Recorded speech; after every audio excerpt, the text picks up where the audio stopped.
Welcome to the show, ladies and gentlemen. I'm Aaron Atayde, and this is Nothing But Net Philippines. If you're watching us on ESPN.ph or any of the other .coms, make sure to like, follow, and subscribe on YouTube. And if that's not enough, you can head on over to at ESPNPH and at ESPN Asia on Instagram. We got Jeremy Woo joining us on the show. So right now, Sydney, roll the thing.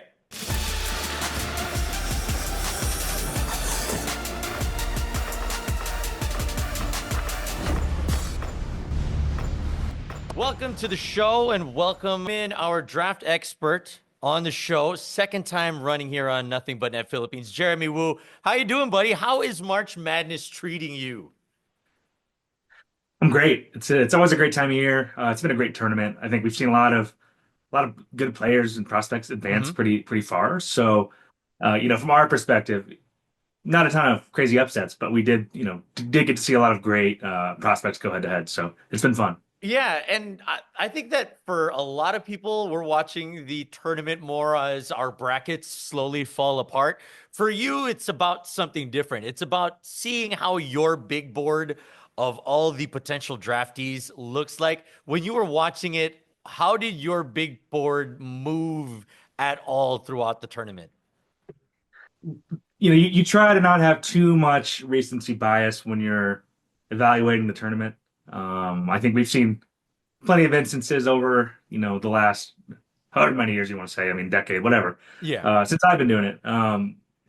Guys will play well in the tournament. It doesn't necessarily mean they're going to be NBA stars, but I do think there is something to weight guys who step up in big situations, who play well in on the platform of the tournament. I think consistently, I think we see there is some effect with how NBA teams draft, and I think we all just you sometimes you latch on a little bit and you try to check yourself, but if a guy has a good March, it doesn't hurt. So Yeah, yeah.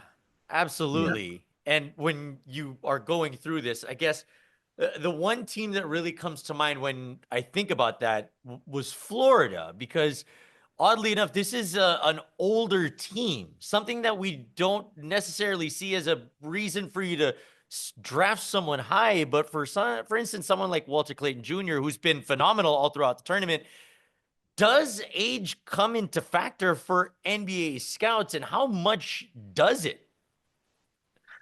Yeah, well, age always matters in the terms of the draft because typically the teams who are picking towards the top aren't very good, and you're not thinking, who's going to help me next year. It's, who is going to be the center of my team in 3, 4, 5 years, right? So that's why, generally speaking, you see the younger prospects go higher, right? And that's for good reason. Mhm. But uh, doesn't mean there's not room for everyone, right? If you're Walter Clayton's a great example, guy who's having an amazing tournament, making tons of big shots, really has stepped up for Florida, and a guy who maybe wasn't necessarily in the first round coming into the month, but now I think there's a chance he maybe sneaks into that back part of the first, at least. So, the age for him is something that would be a setback maybe coming into the season, right? Maybe you don't think, oh, this guy is someone we're going to take super high, but push comes to shove, you're picking for guys who can help now. Maybe you're a playoff team, you need a backup point guard. Maybe he looks a little bit more interesting then, right? So that's the effect that it can have, and maybe you care a little bit less about age if you need someone to play sooner than later. Yeah, I kind of never thought of it that way, where someone like Walter Clayton, who makes big shots in pressure situations, will be a very different player on, let's say, Washington than he would be on a team that's making a playoff run and might need a little bit of a punch from the bench to get some scoring going. So, at what stage, or at least what pick, do you think that starts to transcend from being a prospect into a pick that can help you immediately? Well, it always depends who has the picks. It's true. It doesn't always go, enough picks get traded around that, the order doesn't always correspond with the quality of the teams. But Mhm. I think if you're a team and you have a need for that player and you're picking maybe in the 20s and you know that late first round pick, you get at least 4 years of, cost controlled salary. It's easier to plan that out, right? So if you're taking a guy who thinks going to help you, you're going to get value out of that draft slot. Then, by all means, that's right where you take the swings. So, we'll see with Clayton and how this ends up really helping him. But I do think he's put himself in guaranteed money range, whether that's 25 or 33 or whatever it is. Like Yeah. I do think he's done enough to do that. So. It's interesting to see how somebody and their performance will give them a nice big bump in terms of a paycheck come the NBA draft. I wanted to know also on the other side of things. For instance, like Dylan Harper, who we discussed on this show before, who was not at March Madness, but was considered to be one of the top two, top three picks in the upcoming draft. How does it, I guess, affect his draft stock not being in these matchups with these high energy and high pressure level games? To an extent, I think NBA teams always want to see guys come from winning teams. It always helps to have the reputation, coming out of a winning season and having sort of shown what you can do in that respect. But it's not the end all be all. And I think Harper and Ace Bailey, his teammate, I mean, these guys are, top level prospects for this draft. So while maybe it's a little bit of a knock, I don't think it's ultimately impacted their draft stock as much, just based on what I've heard back from NBA teams about them. While it does help to make the tournament, it's if you're a good enough prospect with enough upside and teams trust that, then it's maybe less of a big deal. Yeah, and on one side, it's where there's a little bit of a shroud of mystery now between Dylan Harper and Ace Bailey. With Cooper Flagg, we kind of saw who he was, not shying away from the big moments. You have an article, of course, that is kind of comparing some of these players. When you see Cooper Flagg and how he performed and how he can translate into the NBA, let's say that he does make that jump ultimately. Who is that NBA player that immediately comes to mind when you see him on the floor?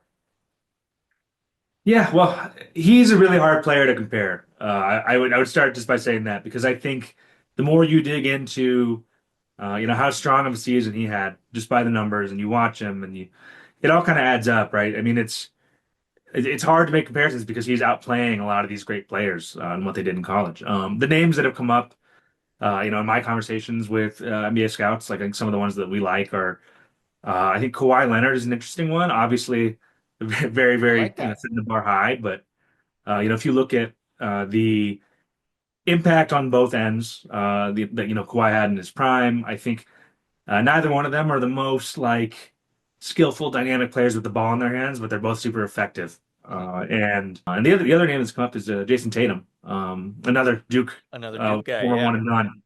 Yeah, and again, it's another case where you look at the numbers side by side, and Cooper's numbers are frankly better. So it doesn't necessarily mean anything long term. Mhm. But you look at, the potential to create shots.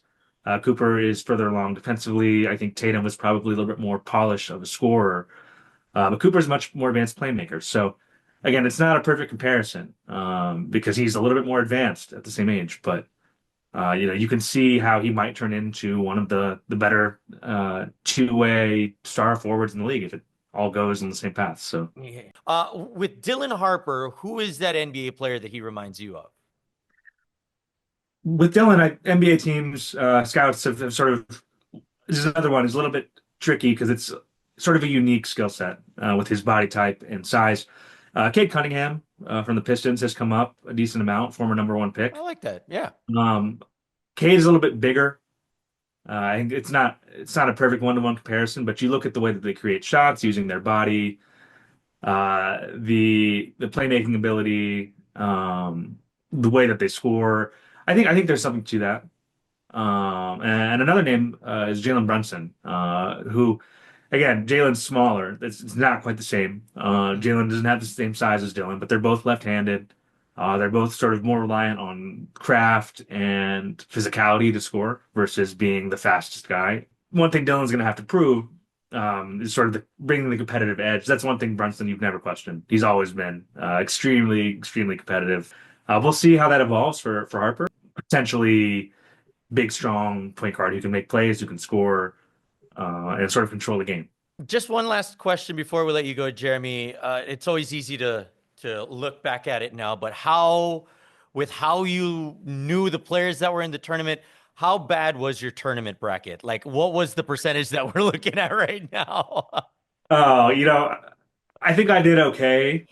But I honestly, after St. John's went out, I didn't really look. I was just like, well, I'm not going to win. I ended up going too far. It was a bad guess. Uh, I would say I win my tournament pool like once every 10 years. That's like usually my hit rate. So I'll take it. Hey, we'll take that, man. Once every 10 years is better than anything that I've had so far. Jeremy Wu, thank you for joining us on the show, buddy. Appreciate it.